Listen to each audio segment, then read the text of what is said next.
She expected an inheritance from my late husband. My husband passed away 2 years ago. He was a remodeler who had a broad list of clients. For a time, to help out the adult daughter, let's call her Kiki, of my good friend of 42 years, Emmy, he would hire her as a helper on some of his larger remodeling projects. During that time, Kay would occasionally borrow things for her own projects: a portable CD player, a pair of channel locks, a winch and come-along, a table saw, chainsaw, a Graco card paint sprayer, and an air compressor and nail gun. They were all borrowed clean, in working order, in good condition with all relevant parts included. Every single one of them was returned with great delays, all broken and missing significant parts and a crap ton of excuses. Over 2 years, Kiki managed to cost him nearly $5,000 in losses. Finally, he also quit hiring her as a helper because he caught her stealing from one of his clients and forced her to put the item she took right back and then kicked her off the job immediately. Last September, I was visiting Emmy and Kiki was there, and then Kiki hit me up for what she called her promised inheritance, which was the first I ever heard about it.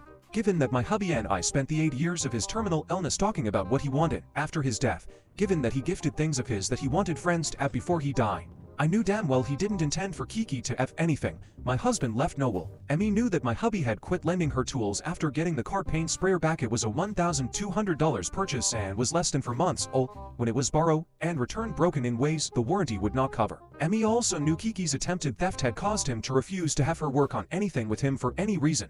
Emmy was also a victim of her daughter stealing from her as well.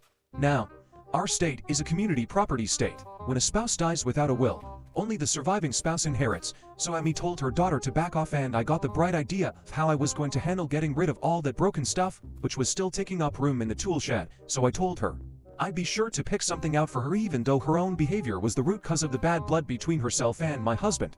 So, the next day, with Emmy's help, I dropped off all the broken tools and the busted up CD player Kiki borrowed from my hubby at her apartment. Kiki wanted to know what I expected her to do with all of it.